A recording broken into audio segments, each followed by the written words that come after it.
Guys आज हम discuss करेंगे एंजाइम के बारे में। तो सबसे पहले हम इसका इंट्रोडक्शन देखेंगे। तो जो एंजाइम टर्म है वो डब्ल्यूएफ क्यूने के द्वारा 1878 में दिया गया था to designated the biological catalyst that were called ferments. और इसको फर्मेंट्स किसने बोला? बर्जीलियस ने 1878 में। तो एंजाइम का डिफिनेशन देखेंगे। तो जो एंजाइम है the organic substance capable of catalysing chemical reaction in the living system. जो ऑर्गेनिक सब्सटेंस होते हैं जो कि कैपेबल होते हैं कैटालाइज द केमिकल रिएक्शन, जो भी केमिकल रिएक्शन होते हैं लिविंग सब्सटेंस में उसको जो कैटालाइज करने के लिए कैपेबल होते हैं ऑर्गेनिक सब्सटेंस, उसी को कहा जाता है एंजाइम। तो एंजाइम किसको कहा जाता है? लिविंग सिस्टम के केमिकल रिएक्शन को कैटालाइज करने वाले ऑर्गेनिक सब्सटेंस को एंजाइम कहा जाता है। सेकंड इसका डिफिनेशन है सिंपल और compound proteins acting as specific catalyst. जो सिंपल या फिर कंपाउंड प्रोटीन होते हैं ना, सिंपल प्रोटीन कंपाउंड प्रोटीन, तो वही है जो सिंपल या कंपाउंड प्रोटीन जो स्पेसिफिक कैटालिस्ट के जैसे एक्ट करते हैं उसको हम क्या कहते हैं? एंजाइम कहते हैं।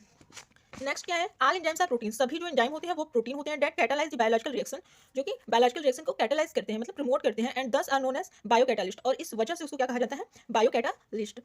नेक्स्ट है enzyme accelerate the biological reaction without themself being used. जो एंजाइम होता है वो बायोलॉजिकल रिएक्शन को क्या करता है? एसिलरेट करता है, लेकिन खुद उसमें यूज्ड नहीं होता है। The enzyme are effective in very small amount. जो एंजाइम होते हैं वो बहुत ही कम अमाउंट में इफेक्टिव होते हैं। नेक्स्ट है एंजाइम्स आर एक्सट्रीमली अनस्टेबल। जो एंजाइम्स होते हैं वो क्या होते हैं? अनस्टेबल होते हैं and are easily inactivated or denatured by the high temperature or very alkaline or acidic conditions। जो एंजाइम होते हैं वो अनस्टेबल होते हैं या फिर वो बहुत जल्दी इनएक्टिवेटेड हो जाते हैं या डीनेचर्ड हो जाते हैं। किससे? हाई टेम्परेचर से, वेरी अल्कलाइन कंडीशन या फिर एसिडिक कंडीशन में एंजाइम क्या होता है? वो अपने डीनेचर्ड हो जाएंगे या इनएक्टिवेट हो जाएंगे। तो इसका मतलब कि जो एंजाइम होता है वो क्या होता है? बहुत ही अनस्टेबल होता है। एंजाइम जो होता है 35 डिग्री सेल्सियस पे बहुत अच्छे से सक्रिय रहता है। All the enzymes are protein. सभी जो एंजाइम्स होते हैं वो क्या होते हैं? प्रोटीन होते हैं। But all proteins are not necessary enzyme. लेकिन सभी जो प्रोटीन होते हैं वो एंजाइम नहीं होते हैं। हमारी जो नेक्स्ट टॉपिक है वो है क्लासिफिकेशन ऑफ एंजाइम। इसमें हम एंजाइम की क्लासिफिकेशन के बारे में डिस्कस करेंगे। तो जो एंजाइम होता है उसको कुछ कैटेगरीज में क्लासिफाइड किया गया। ये जो क्लासिफिकेशन था वो किस पे डिपेंड था? Type of reaction they catalyse according to International Union of Biochemistry. International Union of Biochemistry के अनुसार जो है एंजाइम को 6 जनरल ग्रुप्स में डिवाइड किया गया। पहला है ऑक्साइडो रिडक्टेज, ट्रांसफेरेजेस, लाइजेस, आइसोमेरेजेस, लाइगेजेस और हाइड्रोलेजेस। तो ऑक्साइडो रिडक्टेज को हम देखेंगे। It consist of large class of enzyme. जो ऑक्साइडो रिडक्टेज होते हैं ये क्या करते हैं? लार्ज क्लासेस ऑफ एंजाइम्स होते हैं which catalyse the transfer of electron. जो कि कैटालाइज करता है ट्रांसफर ऑफ इलेक्ट्रॉन, जिसको इलेक्ट्रॉन डोनर कहते हैं, टू एन अदर रिडक्टेंस जिसको इलेक्ट्रॉन एक्सेप्टर कहते हैं। इन शॉर्ट हम ये जान सकते हैं, कह सकते हैं कि इसमें ऑक्सीडेशन और रिडक्शन दोनों के प्रोसेसेस होते हैं। Fulfil an essential role in both. ये क्या करता है कि ये दोनों एनाएरोबिक और एरोबिक जो मेटाबॉलिज्म होते हैं दोनों में अपने रोल को प्ले करता है। ऑक्साइडो रिडक्टेज को कुछ सब क्लासेस में डिवाइड किया गया जिससे कि ऑक्साइडेज, पेरी ऑक्साइडेज, डिहाइड्रोजिनेजेस, रिडक्टेजेस, ऑक्सीजनेजेस, हाइड्रोलाइजेस एंड कैटालाइजेस। ये क्या है? इसके सब क्लास हैं। आप एग्जांपल के तौर पे भी इनको राइट कर सकते हैं। नेक्स्ट सेकंड नंबर था ट्रांसफेरेजेस। तो ट्रांसफेरेजेस में इसमें क्या होते हैं? ट्रांसफर होते हैं। The transfer of specific functional group from one molecule, एक मॉलिक्यूल जिसे डोनर कहेंगे, टू अनदर मॉलिक्यूल जिसे एक्सेप्टर कहेंगे। स्पेसिफिक ग्रुप फंक्शनल ग्रुप जो होते हैं उसका इनमें ट्रांसफर होता है एक मॉलिक्यूल से दूसरे मॉलिक्यूल में। एग्जांपल के लिए ट्रांसकीटोलेजेस, इसमें क्या होंगे कि कीटोनिक जो ग्रुप होते हैं उनका ट्रांसफर होता है। ट्रांस एमनेसिस में एमीन ग्रुप का ट्रांसफर होता है। ट्रांस एल्डोसिस में एल्डिहाइड ग्रुप का ट्रांसफर होता है। ट्रांस ग्लाइकोजाइलेसिस में ग्लाइकोजाइल जो ग्रुप होता है उसका ट्रांसफर होता है। नेक्स्ट है ट्रांस कार्बोक्सिलेसिस में इसमें कार्बोक्सिल ग्रुप का ट्रांसफर होगा। फास्फोराइलेसिस में क्या होंगे? Transfer of energy rich phosphate.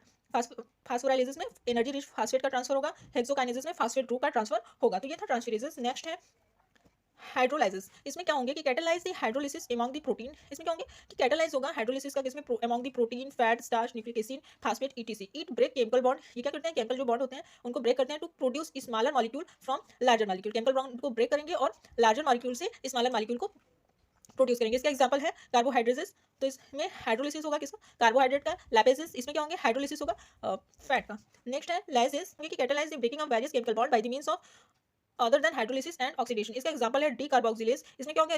Remove हो CO2 ग्रुप। एल्डोलेसिस, इसमें क्या होंगे? रिमूव होंगे एल्डिहाइड ग्रुप। आइसोसिट्रेट, फ्यूमेरेसिस, एकोटिनेसिस। ये थे इसके एग्जांपल। नेक्स्ट जो है वो है आइसोमेरेसिस। तो catalyse the isomerisation change with in the singular molecule. इसमें आइसोमेरेज में क्या होंगे कि catalyse isomerisation change with in the one singular molecule all involve in structural rearrangement. इसमें क्या होंगे कि इसमें स्ट्रक्चरल रीअरेंजमेंट पाए जाएंगे। इसका एग्जांपल है ग्लूकोज से फ्रक्टोज का फॉर्मेशन। ग्लूकोज से फ्रक्टोज बनता है और फ्रक्टोज से ग्लूकोज बन सकता है। ठीक है, आइसोमेराइजेस के अंदर आता है। नेक्स्ट है लाइगेजेस। तो इसमें क्या होंगे? कैटालाइज द कंडेंसेशन ऑफ 2 और मोर मॉलिक्यूल। इसमें 2 या 2 से अधिक जो मॉलिक्यूल होते हैं उनको कैटालाइज किया जाता है। These occur during recombination and replication. ये क्या होंगे? रिप्लिकेशन और रिकॉम्बिनेशन और रिप्लिकेशन के टाइम पे पाए जाते हैं। अब हम देखेंगे नॉमेनक्लेचर ऑफ एंजाइम। तो the commission of enzyme of IUB को इंटरनेशनल यूनियन ऑफ बायोकेमिस्ट्री कहा जाता है। Form certain rule for the nomenclature of enzyme. IUB ने कुछ रूल्स बनाए एंजाइम के नॉमेनक्लेचर के लिए। The enzyme are named according to their systematic position and give in the commission number. जो एंजाइम का नेम रखा गया, नॉमेनक्लेचर किया गया, उस वो किसके बेस पे था? सिस्टमैटिक पोजीशन और गिवन कमीशन नंबर के बेस पे था। First number indicate the class of enzyme and sequent number indicate the subclass of enzyme and subclass in the order. For example the enzyme nitrate reductase को nitrate oxidoreductase लिखा जाएगा और इसका जो number है EC 1661 है, जहाँ पे ये जो EC है स्टैंड फॉर एंजाइम कमीशन। ठीक है, E से हो गया एंजाइम और C से हो गया commission. 1 is indicate the class of enzyme that is oxidoreductase. ये जो 1 है वो एंजाइम के क्लास को इंडिकेट करेगा जो कि ऑक्साइडो रिडक्टेज है। 6, ये जो 6 है is the subclass of enzyme which is for enzyme action. ये एंजाइम के क्लास सब क्लास को इंडिकेट करेगा जो कि एंजाइम एक्शन के लिए है अपॉन NADH और NADPH एज इलेक्ट्रॉन डोनर। ठीक है, 6 जो है ये 6 हो गया। ये सेकंड वाला थर्ड वाला जो 6 नंबर है, 6 is the subclass of enzyme. ये 6 सब क्लास ऑफ एंजाइम को इंडिकेट करेगा for enzyme who transfer the electron from nitrogenous group. ये क्या करते हैं? उस एंजाइम को इंडिकेट करते हैं जो कि इलेक्ट्रॉन को ट्रांसफर करता है फ्रॉम नाइट्रोजनस ग्रुप से। तो जो नंबर है नाइट्रेट ऑक्साइडो रिडक्टेज में 1661, तो ये जो 1 है वो इंडिकेट करता है the first enzyme of series reducing nitrate to nitrite. Thank you for watching.